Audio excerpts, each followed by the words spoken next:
Kita mulai. Saya awali dari cinta. Ada beberapa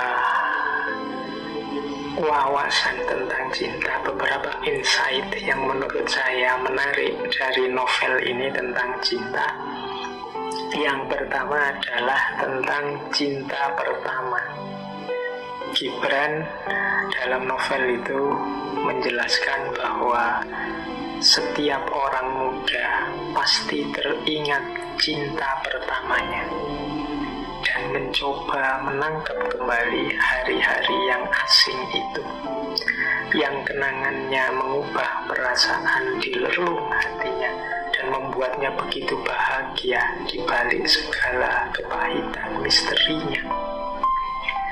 Dalam hidup setiap orang muda pasti ada seorang Selma yang tiba-tiba muncul baginya di hari-hari musim semi kehidupannya dan mengubah kesendiriannya menjadi saat-saat bahagia serta memenuhi keheningan malam-malamnya dengan irama musik. Jadi ini Gibran mengasumsikan tidak ada orang yang tidak mengalami cinta pertama di masa mudanya. Ya, ini saya tidak perlu menjelaskan. Ayo teman-teman direnungi sendiri. Ayo perjalanan hidupnya selama ini. Siapakah cinta pertamanya teman-teman atau bapak ibu yang mungkin mendengarkan? Pasti punya, pasti ada cinta pertama itu.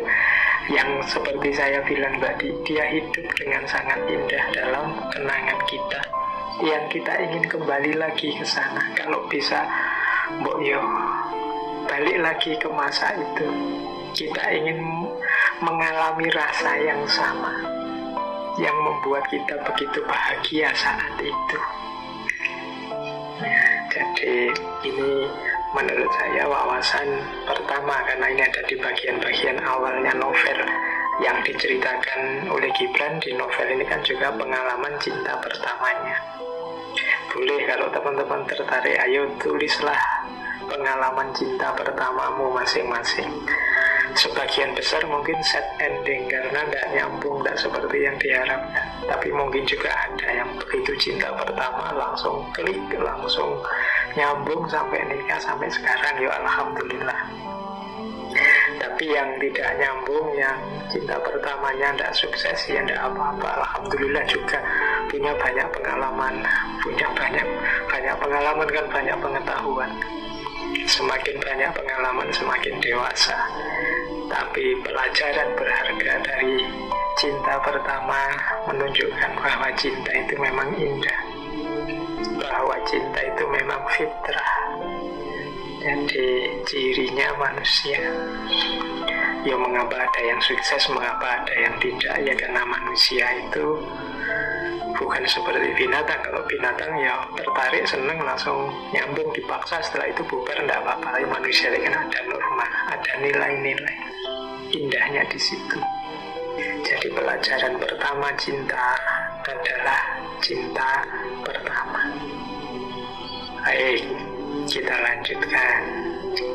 Nah, apa sih indahnya cinta? Kata Gibran, cinta itu adalah daya kehidupan. Disitulah lahirnya makna hidup. Kalimat di novel itu bunyinya begini: hidupku adalah sebuah koma, hampa bagai kehidupan Adam dalam surga. Ketika aku melihat Selma berdiri di depanku seperti seberkas cahaya, dia adalah Hawa dari jantung hatiku yang memenuhinya dengan segala rahasia dan berbagai keajaiban, serta membuat aku memahami makna kehidupan. Jadi, kata Gibran, hidupku itu belum titik. Hidupku itu masih koma sebelum ketemu Selma. Sebagaimana Adam yang tidak lengkap hidupnya sebelum ketemu Hawa. Kehadiran Hawa lah yang menyalakan hidup Adam. yang membuat Adam bergairah, bersemangat, punya daya menjalani kehidupan dengan gembira. Kehadiran Hawa lah, kehadiran Selma lah, kan gitu. Hadirnya Selma membuat hidup yang semula koma sekarang titik. Sekarang ada maknanya, bukan hidup yang hampa, bukan hidup yang dijalani otomatis kayak robot, cuma makan tidur dan seterusnya. Tapi hadirnya orang yang dicintai membuat hidup kita punya makna. Nah, jadi teman-teman yang belum ketemu Selmanya, belum ketemu Hawanya, berarti hidup kalian masih koma, belum titik. Hidup yang masih koma, ya kalau masih koma, masih perjalanannya masih panjang. Masih, jangan-jangan setelah koma terus masih koma lagi, seolah-olah sudah titik tapi ternyata enggak. Mungkin ya masih titik koma, berarti pokoknya dia penuh setelah Selma hadir, setelah Hawa hadir.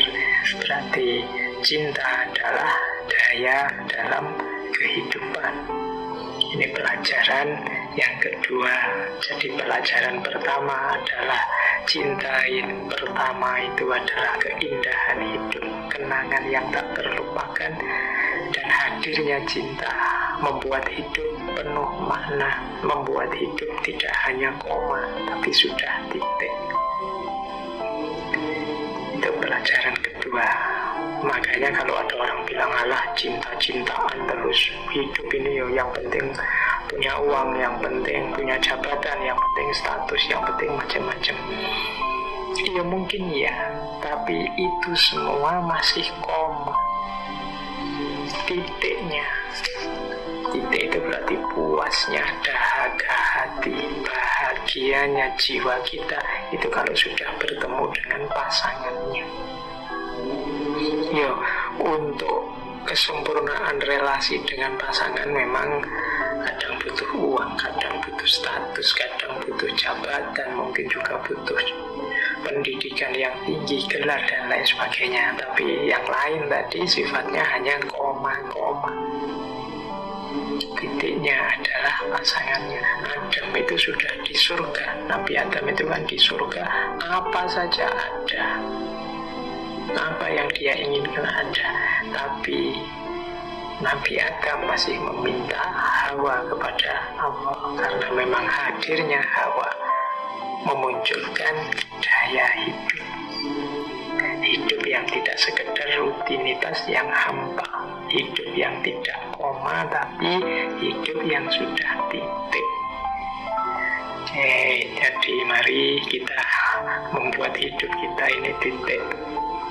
Apalagi yang seperti saya bilang tadi, kalau hari ini berseliweran di sekeliling kita hanya kebencian demi kebencian, hanya perselisihan demi perselisihan, ya kita lebih jauh lagi, mungkin koma saja belum. Koma itu kan berhenti sejenak, tapi belum tuntas, belum titik. Tapi dalam kebencian, dalam perselisihan, dalam macam-macam masalah yang ruwet di sekeliling kita itu berarti koma saja belum. Kita masih sangat banyak yang perlu kita perbaiki ternyata dalam hidup. Untuk memberi makna apalagi, karena menjalani saja kita masih pontang-panting, apalagi memberi makna. Jadi ternyata memang kita perlu lebih banyak belajar lagi untuk mengelola hidup ini. Baik, saya lanjutkan.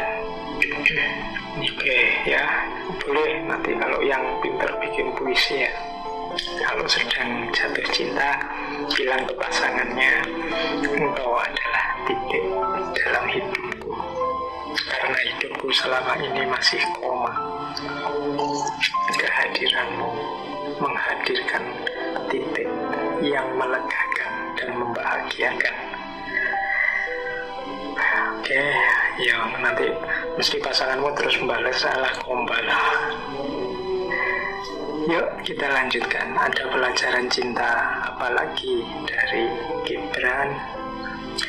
Ada yang saya catat lagi.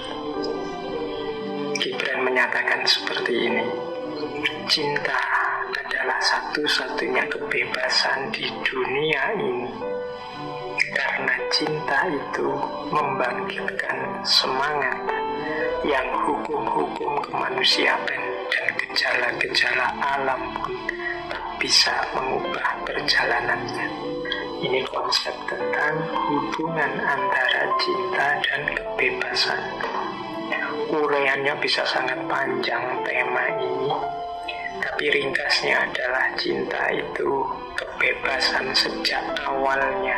Cinta itu kebebasan dalam prosesnya. Bahkan cinta juga kebebasan dalam ekspresinya serta hasilnya. Maka banyak pujangga yang menyebut kebebasan yang sejati itu adanya dalam cinta. Saya juga sering menjelaskan bahwa cinta itu obat dari belenggu. Belenggu yang paling utama yaitu apa? Belenggu ego. Orang yang mencintai dibebaskan dari belenggu egonya. Cinta itu kebebasan sejak awalnya. Seperti di Romeo and Juliet minggu lalu, tidak bisa kita memutuskan atau memaksa orang mencintai siapa atau tidak mencintai siapa. Pendeta Bulos Khalid dalam Al-Ajniha Al-Mutakasirah ini memaksa Selma untuk menikah dengan keponakannya. Kalau menikah bisa dipaksa, kalau cinta tidak.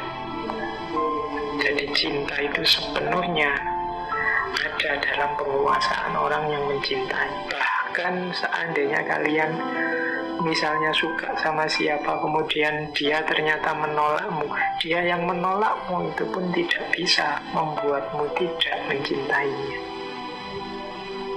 Jadi kalau engkau masih tetap ingin mencintainya, itu juga engkau bisa. Jadi makanya sejak awalnya cinta itu kebebasan. Dalam ekspresinya pun juga begitu.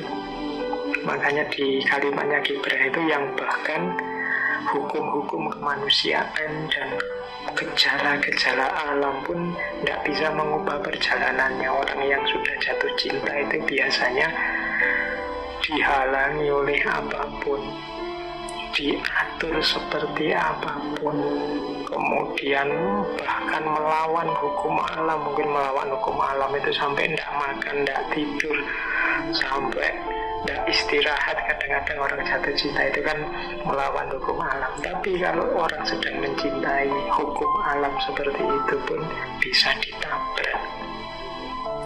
Kalau tidak sedang mencintai, mungkin jam 10 malam, 11 malam kita sudah ngantuk tidur. Tapi kalau pas ngobrol dengan yang kita cintai, sampai jam 3 subuh mungkin masih betah. Kadang cuma chat di WA, sudah tidur belum, I miss you, nanti balas lagi I miss you, bolak-balik sampai bolak-balik. Itu kan melawan gejala alam. Biasanya orang sudah tidur, dia tidak jadi tidur. Bahkan kalau ngobrol bisa sampai subuh. Nah itu gejala alam, bisa ditabrak. Apalagi hukum-hukum kemanusiaan, aturan-aturan budaya, itu bisa dengan mudah ditabrak oleh para pecinta. Maka dari cinta akan mencari jalannya sendiri. Cinta akan mencari orang yang dia cintai tanpa harus terlalu peduli dengan hukum kemanusiaan dan gejala alam. Jadi di titik inilah Gibran melihat bahwa dalam cinta ada muatan kebebasan. Maka cinta ini bisa jadi kekuatan membangun yang luar biasa bagi peradaban. Namun kalau tidak hati-hati, salah mengelola, dia juga bisa jadi kekuatan menghancurkan yang sangat dahsyat bagi peradaban dan budaya manusia. Karena dia energi yang luar biasa, daya hidup yang luar biasa. Kalau tidak dikelola dengan baik, mungkin kita bisa terpeleset. Jadi paling tidak malam hari ini kita belajar karakter-karakternya.